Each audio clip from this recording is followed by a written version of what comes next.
Hola a todos, bienvenidos a mi canal de YouTube Video Ingeniería Viral. Hoy vamos a hablar un poquito del tema temple y revenido de aceros. Son un par de tratamientos térmicos que se aplican en la industria metalmecánica, metalúrgica y también en particular en la construcción de herramientales, por ejemplo moldes y matrices. Vamos a desarrollar esa temática, así que sin demorarnos pasamos al filming. Bueno, como todo tratamiento térmico, el temple y revenido no deja de ser algo muy sencillo. Descriptivamente, calentamos el material al cual le vamos a hacer el tratamiento térmico, lo estabilizamos a una cierta temperatura y luego lo enfriamos. Como todo tratamiento térmico, consta de estas tres fases: calentamiento, estabilización de la temperatura y enfriamiento. Ahora, lo que vamos a ver nosotros es un poco más en profundidad para entender para qué se hace el temple y revenido, qué buscamos obtener como propiedades metalúrgicas, metalográficas, en estructuras metalográficas que nos proveen características especiales y mejoradas a nuestros materiales. Primero nosotros vamos a tener fabricada la pieza y le vamos a hacer el temple y revenido para obtener propiedades diferenciales respecto al material base obtenido comercialmente, por ejemplo, de barras o palanquillas. Entonces vamos a desarrollar este tema con todo el nivel de entendimiento y les voy a dar un ejemplo para que ustedes sepan cómo se hace el cálculo y la selección del material y cómo se pone a punto el tratamiento térmico del que estamos hablando, temple y revenido, para que se familiaricen con la temática. Hay mucho material sobre este tema, pero lo vamos a explicar desde una fase sencilla, desde la óptica del ingeniero mecánico o metalúrgico o industrial, del técnico, de aquella persona que va a usar la pieza post tratamiento térmico, de una forma muy sencilla para que todo el mundo lo entienda. Entonces ahora lo comenzamos a desarrollar.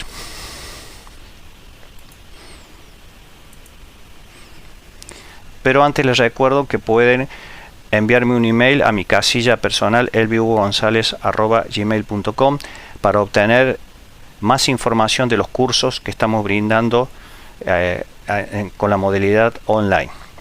El próximo es inyección de plásticos, donde tocamos el tema de moldes y matrices y sirve los datos y la información que vamos a brindar en este capítulo, en este video de temple y revenido. Pueden comunicarse conmigo para consultar sobre los cursos o algún tema en particular que ustedes quieren que yo desarrolle en los videos.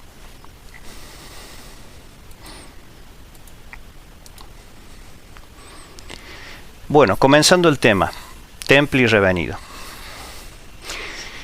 ¿Para qué nosotros hacemos un temple y revenido a una pieza que ya existe? Entonces, ¿cómo encaramos el tema?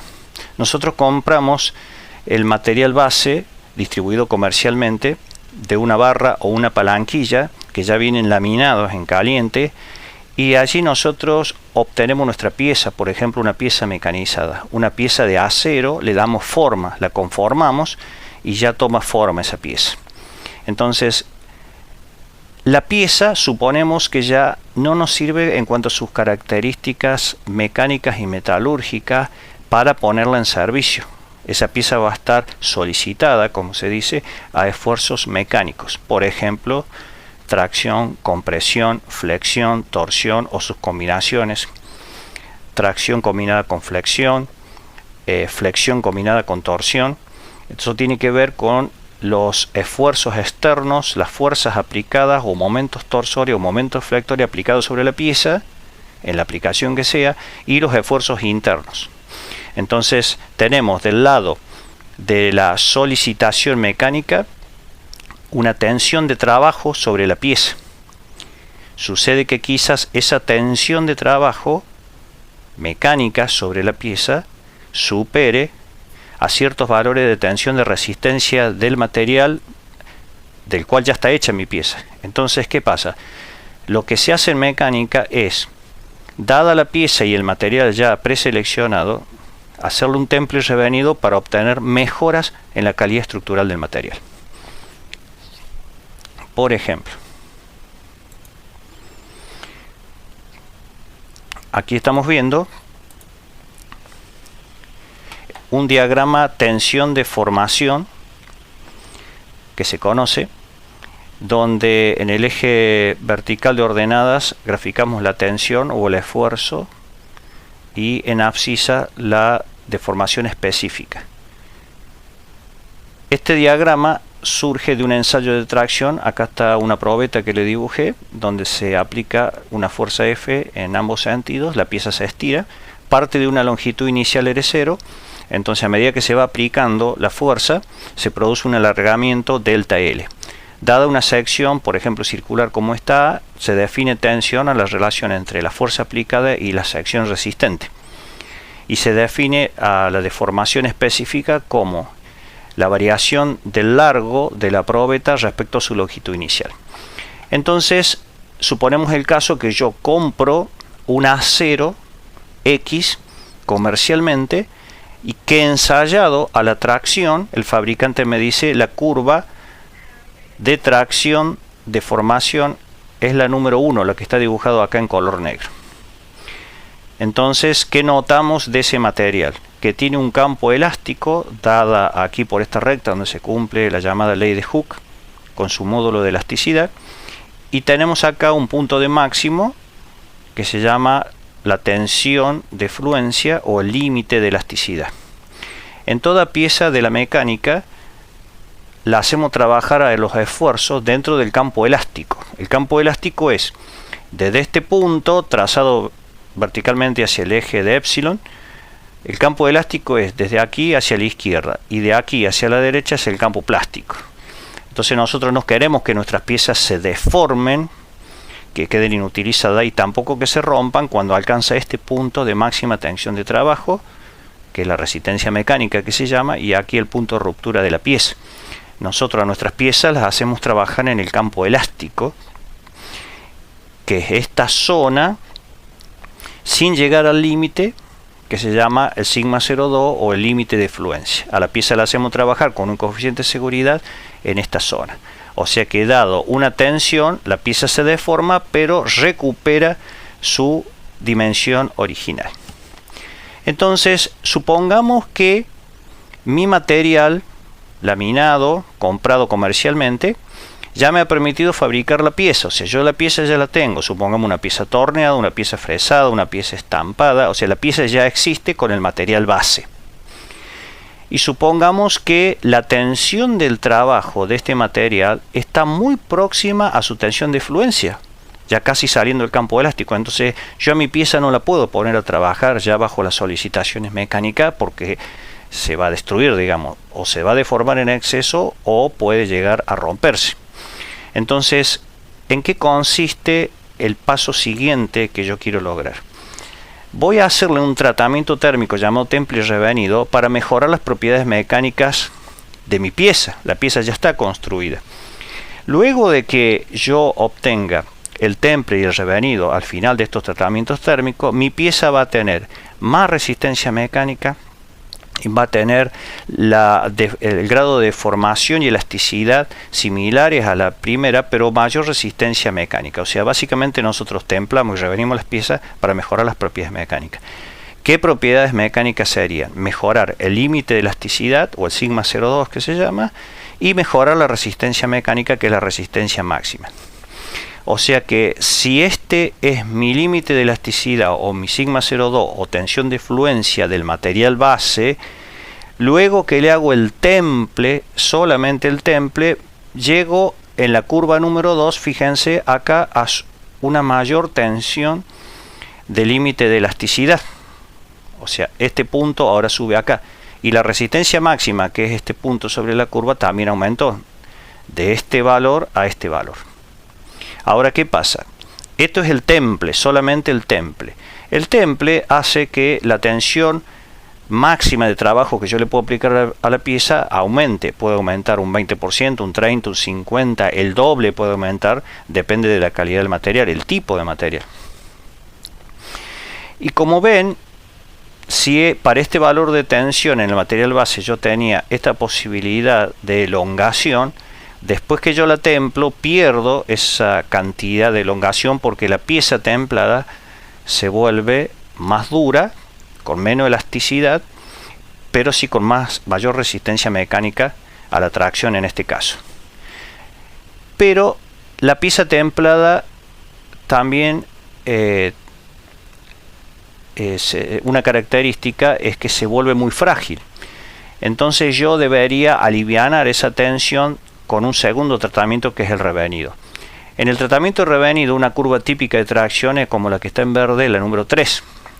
Allí, si bien el sigma, la tensión de elasticidad baja, tengo mayor estabilidad y he logrado mayor resistencia mecánica que el material base, pero he ganado en que se disminuye la fragilidad. Entonces, a posterior del temple y revenido, yo voy a tener una pieza con mayor resistencia mecánica y mayor dureza, y con menos fragilidad que el temple puro. Entonces, si por ejemplo la solicitación de trabajo, la tensión de trabajo de mi pieza era este valor, que la dejaba al límite de elasticidad en el material base, ahora esa tensión de trabajo respecto a la pieza templada y revenida, o sea la curva número 3, fíjense que está acá un poco lejos del límite de elasticidad. Si yo hago la relación entre esta tensión de trabajo y la tensión final, sigma 0,2 o sigma de fluencia final, eso se llama coeficiente de seguridad. Bueno, esto simplemente para decir para qué hago un temple y revenido. Básicamente para obtener mejores propiedades mecánicas, entre ellos la resistencia a la tracción, el límite de elasticidad aumentarlo, y también endurecer la pieza sin llegar a fragilizarla. Bueno, el temple es fácil de entender, es simplemente un calentamiento del material que se llama la primera etapa, luego un tiempo de estabilización a la temperatura de temple para homogeneizar la pieza. La pieza puede ser de mucho espesor, puede ser mucho diámetro, puede ser grande, entonces lo que se llama la temperatura del centro de la pieza tiene que ser igual o en lo posible muy próxima a la temperatura de la superficie. Para ello hay que homogeneizar en el horno y se la deja un tiempo, y esa es la segunda etapa. Y la tercera etapa es un enfriamiento. Para lograr una estructura que me sirva después del temple, el enfriamiento en el temple tiene que ser lo más rápidamente posible. O sea que estamos hablando de que la pieza yo la saco del horno y la coloco en un medio de enfriamiento. Los medios de enfriamiento más rápidos, o sea de alta velocidad de enfriamiento, son o el aceite o el agua, o una combinación de agua con sal, y de allí vienen las diferentes variantes de los métodos de temple de las piezas, pero tiene que ser una velocidad de enfriamiento rápida. A partir de este punto, según la pendiente de esta recta, yo me doy cuenta si la velocidad de enfriamiento es alta o baja. La velocidad de enfriamiento sería la temperatura respecto al tiempo, su variación, por lo tanto es la pendiente de esta recta. Si acá yo dibujo una curva de este tipo, la velocidad de enfriamiento es baja, y mientras más vertical sea esta recta, la velocidad de enfriamiento va a ser alta. Bueno, acá tenemos representado la curva temperatura-tiempo de los dos tratamientos, el temple y el revenido. Entonces, en el temple hacemos un calentamiento dentro de un horno de la pieza, ya estoy hablando de la pieza fabricada, y lo mantengo a una cierta temperatura. Las normas de temple de los aceros, cada país tiene sus normas, indican que la temperatura máxima dentro del horno tiene que ser lo que se llama la temperatura de austenización. Y si esto se referencia al diagrama de equilibrio hierro-carbono, tenemos que estar en la zona donde metalúrgicamente la estructura metalográfica se llama austenita. Y eso lo logramos en el diagrama hierro-carbono cuando usamos una temperatura de temple superior a la temperatura AC3.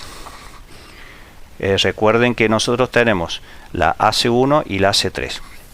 A temperatura ambiente, ya lo vamos a ver en el diagrama, yo tengo una estructura del tipo perlítica y ferrítica, porque vamos a hablar de los aceros con un porcentaje de carbones menor a 0,8%, que es lo que se usa. Entonces, debemos calentar la pieza dentro de un horno a una temperatura, por ejemplo, 50 grados arriba del AC3. Eso se llama temperatura de austenización. Y luego, como verán, la curva de enfriamiento es muy brusca. Sacamos la pieza del horno y la llevamos directamente a un baño, que puede ser agua o aceite. Luego la sacamos sin llegar a temperatura ambiente, volvemos a calentar en el horno y fíjense, la dejamos adentro del horno un cierto tiempo y después la enfriamos y que vuelva a temperatura ambiente. Entonces allí en el temple y en el revenido ocurrieron los cambios metalográficos que vamos a hablar en este momento. Por supuesto que, como en todo tratamiento térmico, relacionamos varias curvas de trabajo que los ingenieros la conocen, pero acá los vamos a recordar un poquito. La curva de calentamiento, la curva de transformación isotérmica, TTT, o curva de las S, y el diagrama de equilibrio hierro-carbono. Entonces yo, para recordarle, para los que saben y los que no saben, le voy a hacer una introducción para que podamos entender qué pasa en el temple y revenido con la parte metalográfica. ¿Por qué estructuralmente la pieza ahora tiene más resistencia después del temple y revenido? Eso es lo que vamos a ver. Entonces es muy fácil de entender. En un diagrama temperatura-tiempo como el que vimos, acá tenemos este gráfico, es el diagrama de calentamiento-enfriamiento del temple y del revenido. Esta curva, parecida a una S, es el diagrama de transformación isotérmica, es una segunda herramienta. O sea, acá tengo una primera herramienta de trabajo, esta curva, la segunda curva de las S, también una segunda herramienta, y la tercera herramienta acá a la derecha es el diagrama de equilibrio hierro-carbono. Para recordar solamente, el acero se clasifica en este diagrama en función del porcentaje de carbono que tiene el material. Nosotros tenemos hasta aproximadamente 2%, los llamamos aceros, y mayor de 2% se llaman fundiciones. Y en particular, los aceros más usados están a la izquierda de este punto, que me indica 0,8% de carbono. Por ejemplo, nosotros vamos a ver el caso práctico del IRAM IAS 4340 en Argentina. Las normas relativas a aceros son las IRAM IAS, Instituto Argentino de Racionalización de Materiales, y el Instituto Argentino de Siderurgia. En otros países tienen otras normas, pero son todas equivalentes. Vamos a hablar del acero, el IRAM 4340, un acero al cromo níquel molibdeno, que lo usamos en herramental, en dispositivos y en piezas de solicitación mecánica.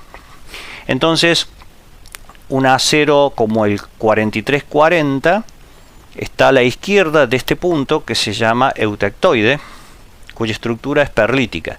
Acá tenemos 0,8% de carbono, trazando una línea vertical. Entonces nuestro acero estaría aproximadamente por acá. A temperatura ambiente, los aceros de uso más frecuentes en mecánica tienen una estructura de ferrita y perlita, que se llama. Al calentar, nosotros vamos cruzando las diferentes zonas del diagrama hierro-carbono y pasamos de una estructura atómica que se llama de cuerpo centrado, que es la ferrita, a una estructura, la austenita, de cara centrada. Ocurren cambios alotrópicos que se llaman del hierro, pero eso lo vamos a ir viendo de a poquito. Lo concreto es que nosotros debemos calentar la pieza. ¿Para qué? Para llegar a la zona de austenización. La estructura metalográfica tiene que ser la austenita, porque es la única que se transforma durante el tratamiento térmico. Ninguna otra estructura se transforma. Entonces, por eso que se calienta el material. Y no lo podemos calentar a cualquier temperatura. Las normas fijan un rango de temperatura y calentamiento donde nos aseguramos que nuestro acero llega a la zona de austenización, a la estructura metalográfica austenita. Tengo fotos después y ustedes van a poder entender. O sea, ¿qué se hace? Se toma una probeta, se la pule, se la encapsula y va al microscopio. Y en el microscopio, el ingeniero metalúrgico, laboratorista, sabe si realmente hemos alcanzado las estructuras deseadas, sea en la austenización o sea después del temple y revenido. Entonces, esta curva que está acá, para los ingenieros que están estudiando metalurgia, saben, esta es la famosa AC3, siendo esta la AC1. Entonces, acá tenemos la AC3, cruzada esto, estamos en austenita. Todo lo que le digo se estudia en este diagrama de equilibrio hierro-carbono. Entonces, acá tenemos de nuevo las estructuras metalográficas vistas a microscopio para toda la zona de los diagramas del diagrama hierro-carbono. En particular nosotros que vamos a estar en un 0,4% de carbono en esta zona, entonces subiendo cruzamos la AC1 aproximadamente a 721 grados centígrados, pero allí no tengo austenita, ahí tengo una combinación de ferrita y austenita, recién superando la AC3, donde yo tengo aquí en esta zona, ahí entro a austenización. Con que caliente en el horno la pieza a 50 grados por arriba de esta zona, ya tengo la austenita. Acá, por ejemplo, tenemos dibujado como si fuera el microscopio la zona de perlita, cementita y ferrita que tenemos acá mientras estamos abajo de AC1 de los 721 grados. Después la interfase, acá donde dice 1, que tenemos ferrita y austenita. Y acá tenemos en toda esta región austenita. Por supuesto que si al acero yo lo sigo calentando, paso a lo que se llama hierro delta y a la zona de fusión. O sea, acá en esta zona el acero se vuelve líquido. Estamos lejos de eso. Nosotros necesitamos trabajar en esta región. Acá hice un zoom. Entonces, como nosotros vamos a estudiar el 4340, un acero al cromo níquel molibdeno, 0,4% de carbono, acá tenemos 0,5, estamos acá en 0,4. Como les mostré, tenemos que llegar a la zona de austerización y más o menos acá dibujado, fíjense, estamos cerca de los 800 grados. Si yo acá tengo 0,4% de carbono, tiro una línea vertical, para cruzar esta línea hace 3 más o menos este punto, estoy cerca de los 800 grados. O sea, ya vamos intuyendo que un acero de 0,4% de carbono debería templarse a una temperatura mayor de 800 grados. ¿Y por qué 800 y no 700, 600, 500? Porque tengo que lograr la estructura metalográfica del acero que se llama austenita. A temperatura ambiente, ¿tengo austenita? No, a temperatura ambiente tengo perlita y ferrita. Esta zona, que se simboliza por alfa, alfa es la ferrita y perlita. Entonces yo tengo que calentar el material para lograr la estructura austenítica, que es la única que se transforma en el temple y me da las nuevas propiedades del material. Entonces acá ya empezamos a usar este tipo de gráficos. Un gráfico temperatura-tiempo donde vemos el temple después de la fase de estabilización de la temperatura. O sea, partimos de este punto. No está dibujado, pero a la izquierda tenemos la curva de calentamiento. Llegamos a la temperatura de austenización. Tenemos el tiempo de estabilización y ahora vamos al enfriamiento. O sea que partimos ya directamente del enfriamiento. Sacamos la pieza del horno y la enfriamos en un medio de alta velocidad de enfriamiento. En el caso del temple, o es aceite, o es agua, o una sal bajo agua, diluida en agua, que confiere, y con agua en movimiento, que confiere alta velocidad de enfriamiento. Por eso que las curvas son casi verticales. Esta es la curva de enfriamiento de la pieza. En el caso de la superficie de la pieza y del centro de la pieza. Fíjense que la del centro de la pieza está desplazada porque, bueno, le lleva tiempo a enfriarse. El medio fluido tiene que retirar el calor de la pieza y hacerlo casi en forma violenta. Y acá está superpuesta la curva de enfriamiento, que es esta. Toda esta parte es el temple, con la curva de la S relativo al material en cuestión. Para recordar la curva de la S es un diagrama temperatura, tiempo, transformación, donde en base a una serie de probetas se sacan probetas del horno y se la deja enfriar a medida que pase el tiempo a temperatura constante. Entonces tenemos, si esta es una temperatura de una pieza X, esta curva, esta parte de la curva de la S se llama de inicio de transformación y esta final de transformación.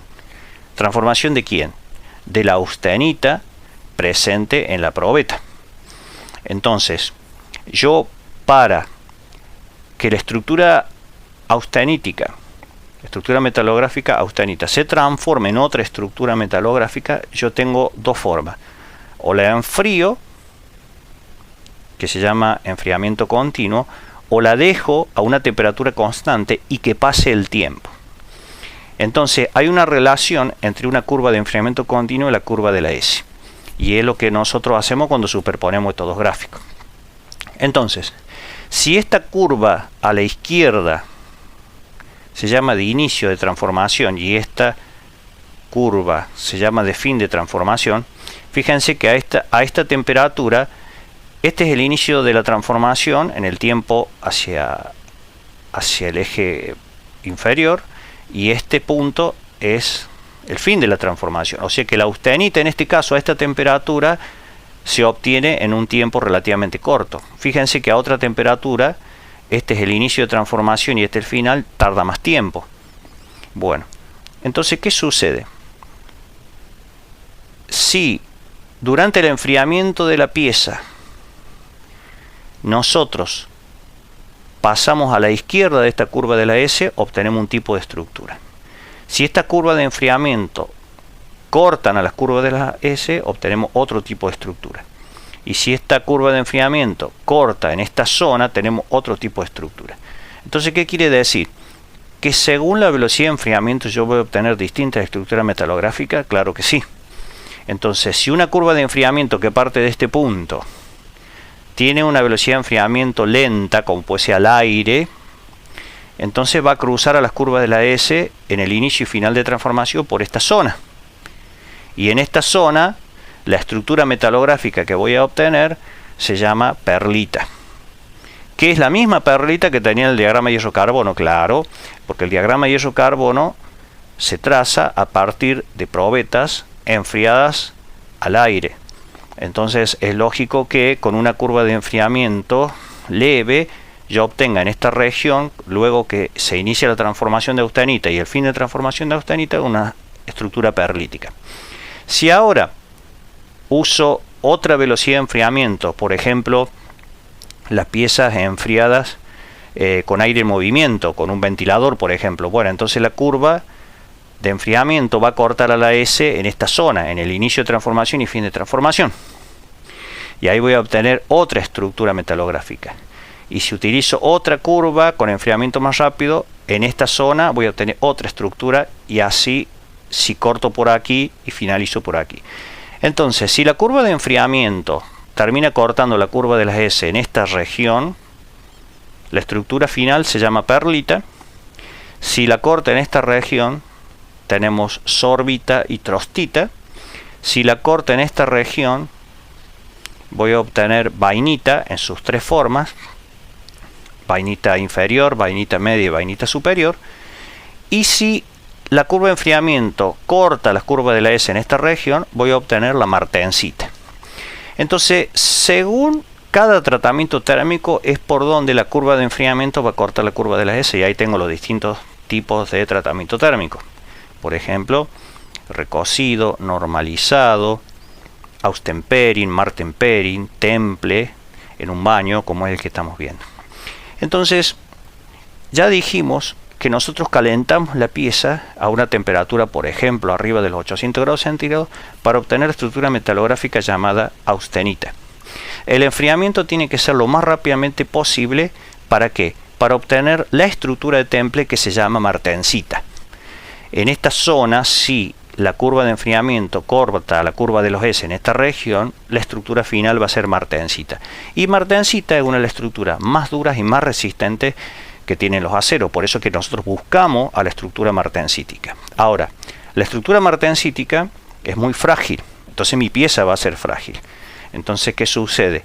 Yo tengo que hacer un segundo tratamiento, que es el revenido, que me permite a mí eliminar las tensiones internas de la pieza, bajar esa fragilidad y tener una buena resistencia mecánica con alargamiento suficiente para hacerlo trabajar dentro del campo elástico. Entonces el revenido básicamente es para aliviar un poco las cuestiones que se han ocurrido en el temple. ¿Y el revenido en qué consiste? En volver a colocar la pieza en el horno. No importa que acá corte a la curva de la S porque ya ocurrió la transformación. Dejarla estabilizar en el horno a una cierta temperatura y a enfriar. No importa acá con qué velocidad vaya enfriando, porque no se me va a transformar la estructura metalográfica, porque no he llegado a la austenita, que es la única que se transforma. Entonces acá, con dejarla enfriar en el horno o el aire ambiente, directamente voy a obtener. Entonces, así como acá con esta curva de enfriamiento, la estructura metalográfica obtenida en el temple se llama martensita. Luego del revenido tenemos la estructura martensita revenida, que ya la vamos a ver en unas fotos y vamos a poder hablar un poquito.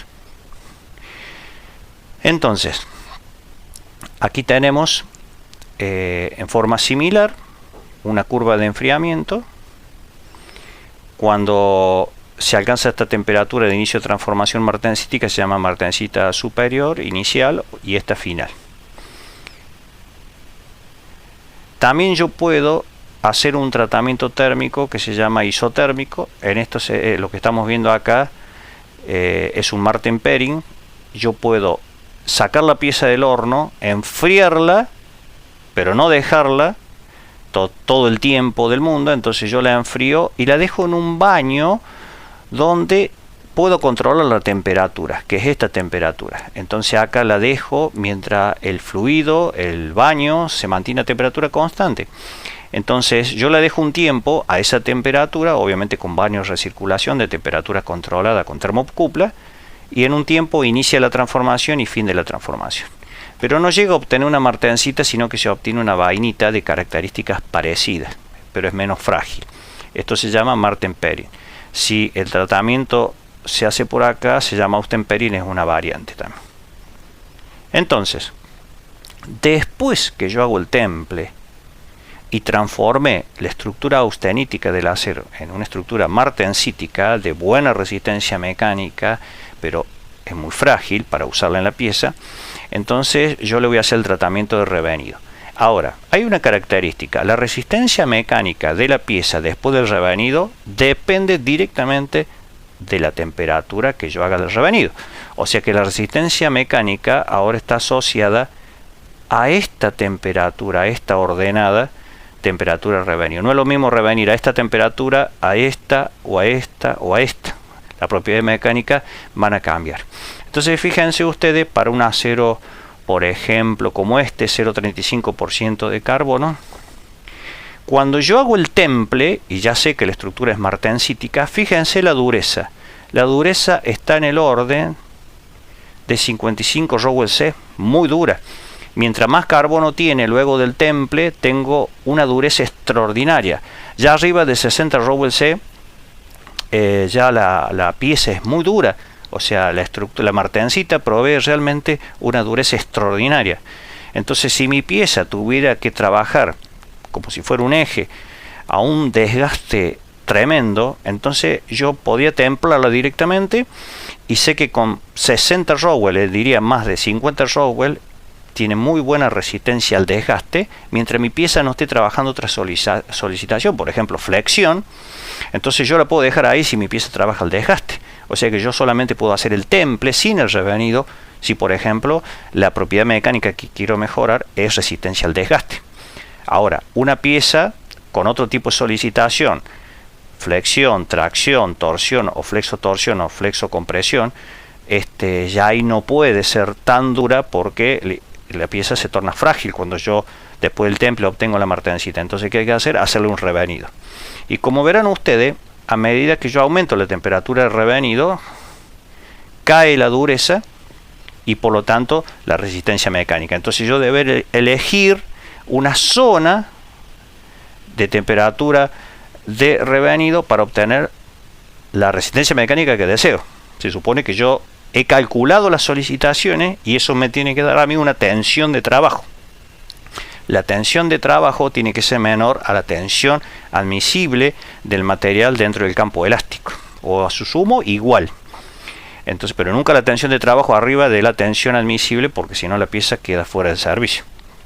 Entonces acá una característica: la temperatura de revenido me define finalmente la dureza de la pieza y la resistencia mecánica. En el ejemplo lo vamos a ver bien de detalle.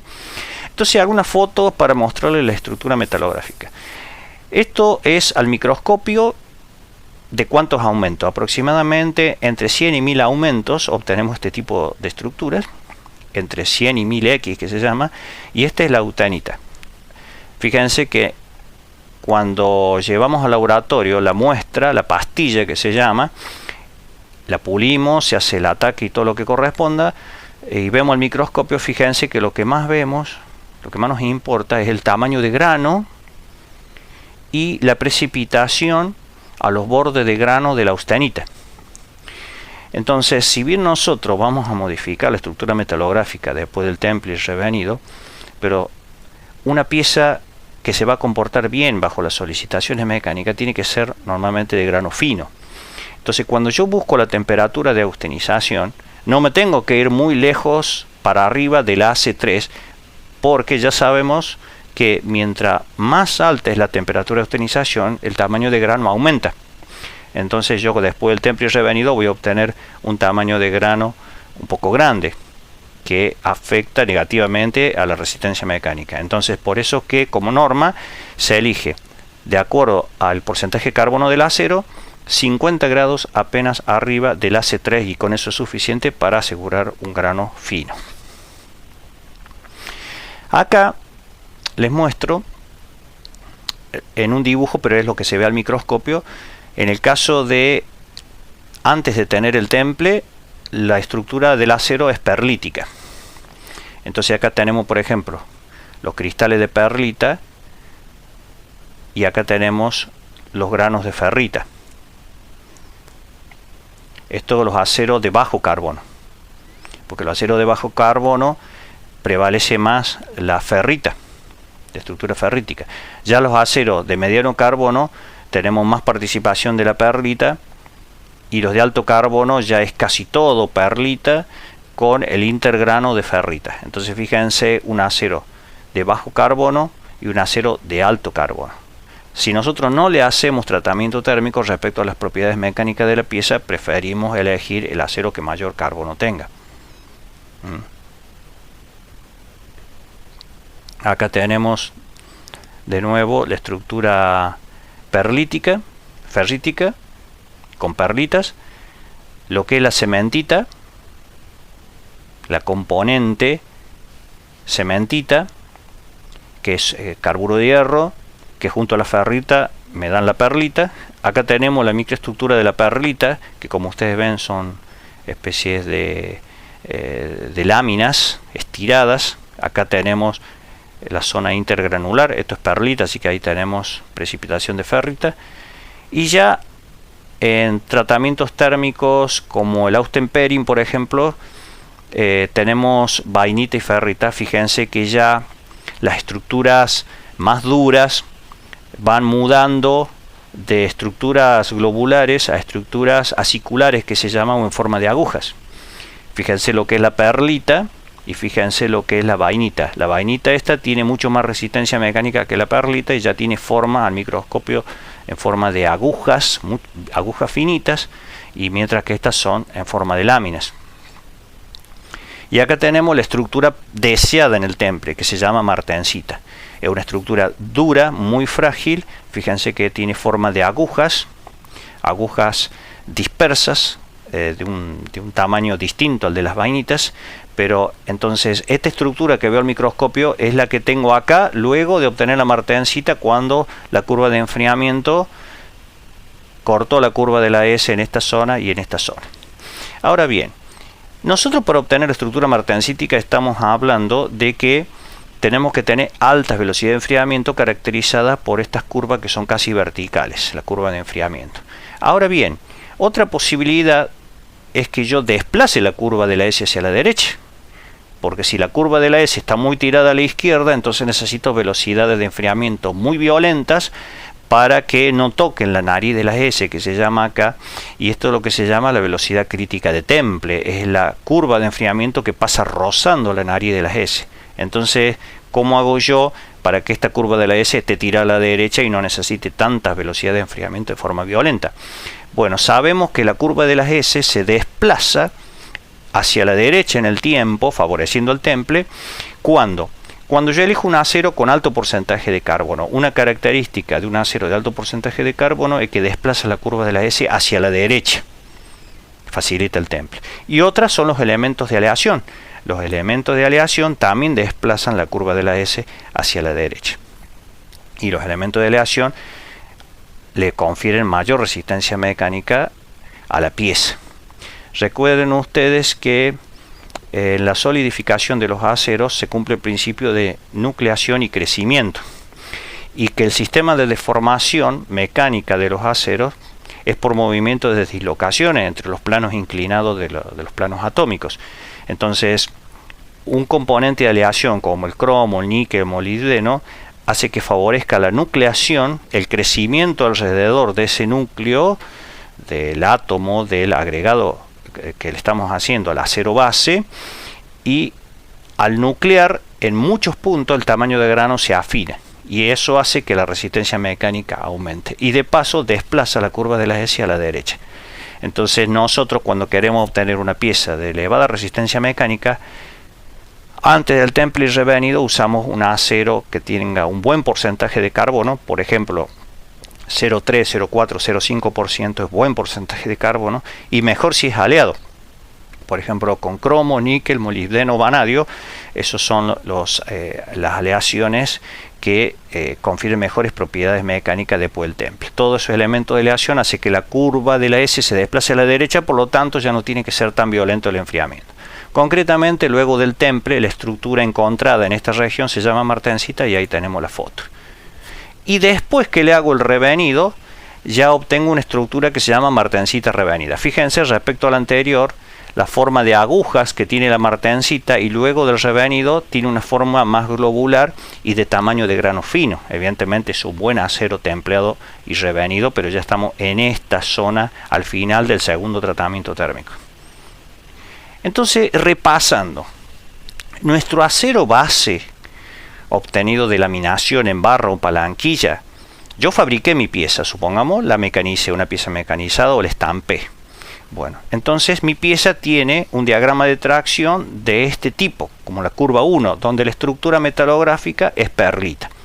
Ahora bien, yo le hago el temple, y si vuelvo a ensayar una probeta del mismo acero luego de templada, la curva de tracción es la número 2 en rojo. La resistencia mecánica aumentó, pero es frágil. Aumentó la dureza, aumentó la tensión máxima del límite elástico, pero es muy frágil. Entonces la estructura obtenida, como ya sabemos, después del temple se llama martensita. Y luego que le hago el revenido, que es la curva número 3, ya obtengo un límite elástico aceptable, y la pieza ya no es tan frágil, sino que ya tiene propiedades muy buenas. La curva número 3 en verde, obtengo martensita revenida. Entonces, resumiendo, cuando templo paso de una estructura perlítica a una estructura austenítica, que es la única que se transforma cuando logro la temperatura de austenización. Luego del enfriamiento obtengo la estructura martensita. Luego del revenido, la estructura por excelencia es la martensita revenida. Y aquí terminó la parte de mi tratamiento térmico, dado en dos fases, temple y revenido. Ahora bien, vamos a un caso práctico. Aquí en Argentina, nosotros estamos en Córdoba, en Argentina, la norma, el ente que regula este tipo de aceros y sus propiedades es el IRAM, a través del instituto el IAS. Y acá tenemos el 4340. ¿Qué es el 4340? Es un acero al cromo, níquel, molibdeno. Básicamente el 0,4, o sea, el 40 quiere decir 0,4% de carbono. Tiene manganeso entre 0,6 y 0,8%. Tiene níquel 1,652, un alto porcentaje. Tiene molibdeno y tiene cromo, un alto porcentaje, 0,7 a 0,9. En el caso de los aceros, el azufre y el fósforo no nos conviene tenerlo. Por eso que acá son valores pequeños y tolerados como máximo, porque el azufre y el fósforo no le confieren buenas propiedades a los aceros, por eso se trata de limitarlo.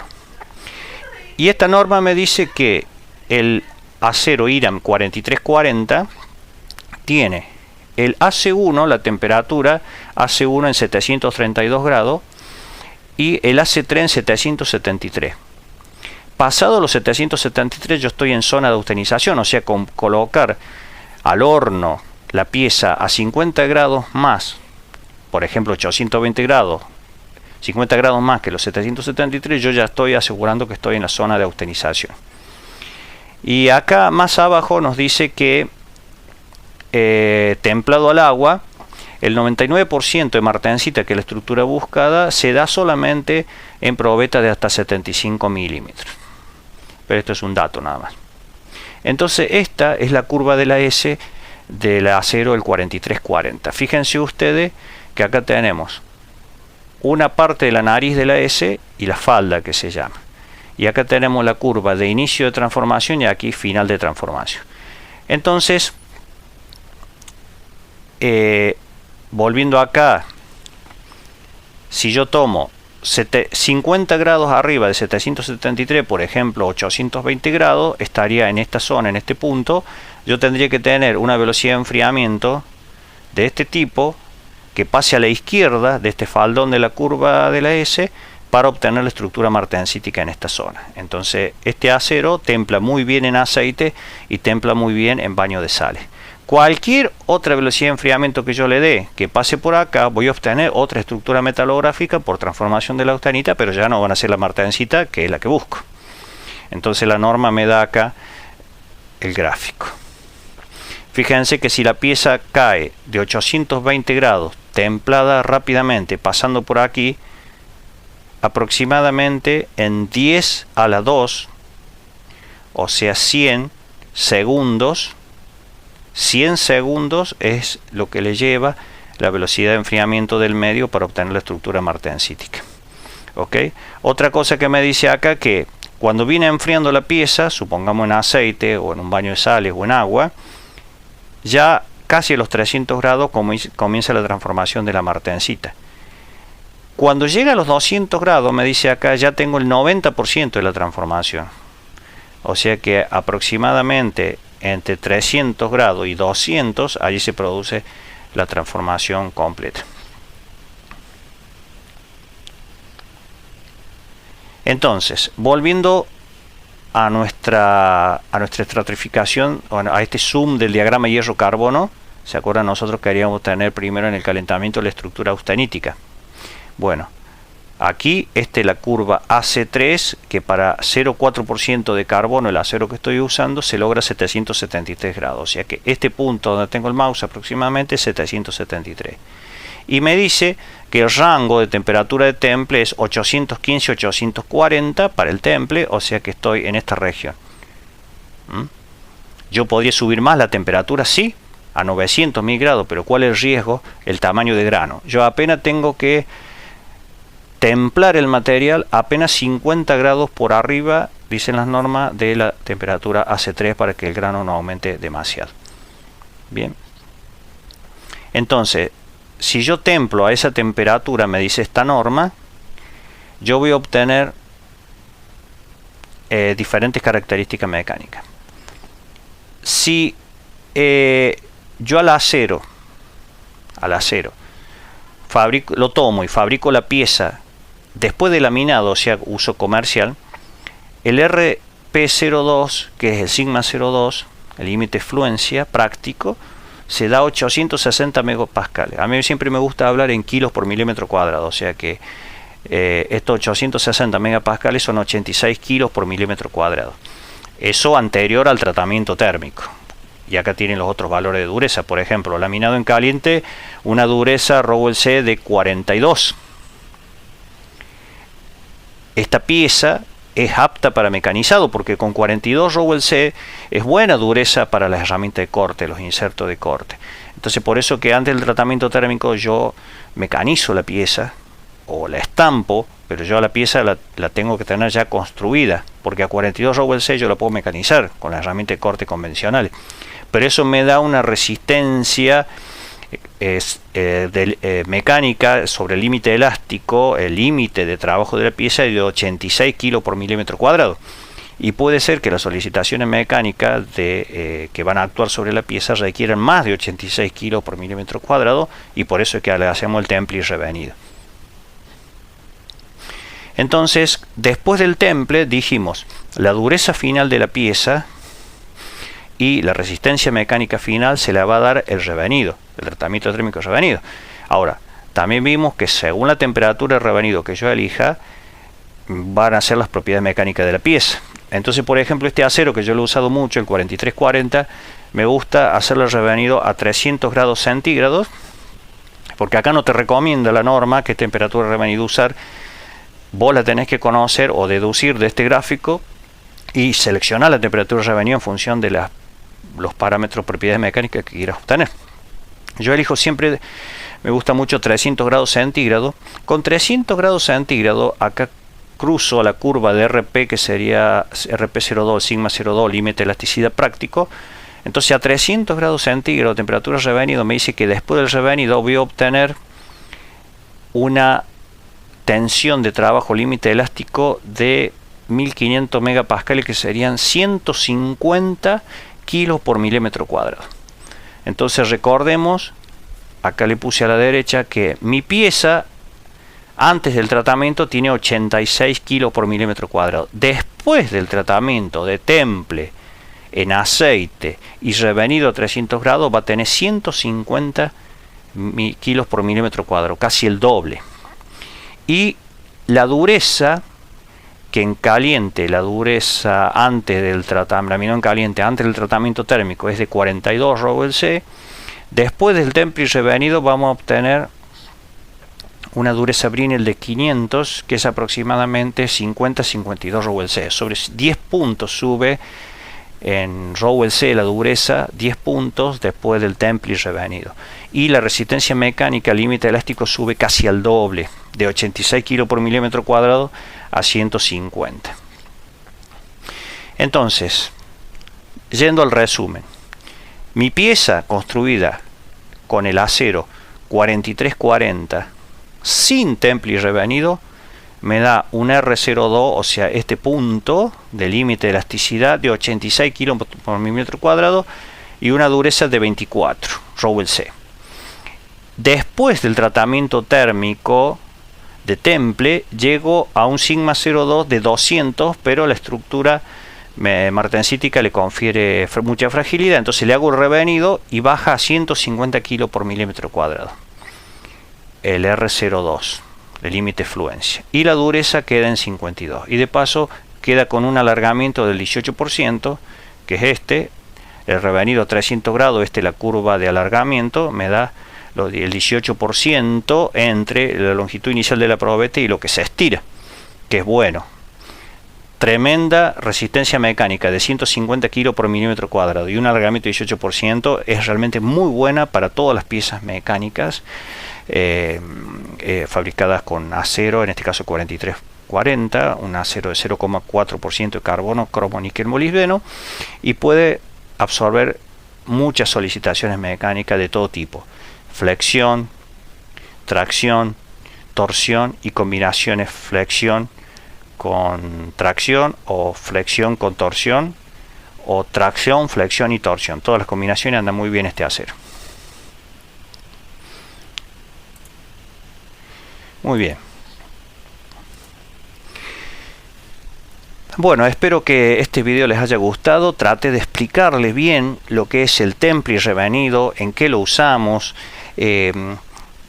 ver cómo surge el concepto de temple revenido partiendo de la base metalúrgica de las curvas de enfriamiento, sea continua, las de temperatura, tiempo, transformación, llamada curva LS, y su relación con el diagrama hierro-carbono. Hasta ahí la parte química, digamos, de este tratamiento. Luego, al mostrarles la foto de la estructura metalográfica, seguimos hablando químicamente, pero vemos que la razón de ser del temple es lograr la estructura autenítica y luego por enfriamiento la martensítica.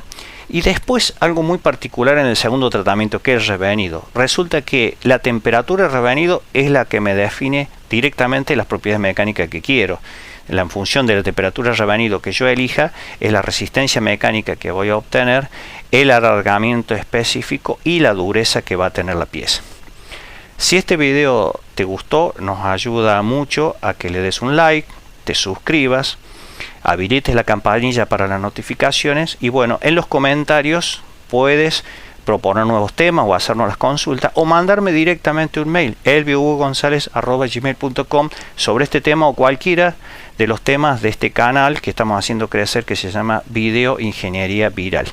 Puedes comunicarlo digamos a tus amigos, puedes recomendar el link, nos ayudarías mucho y nos motiva a seguir transmitiendo más material para esto que es ingeniería, ciencia, tecnología y empresas.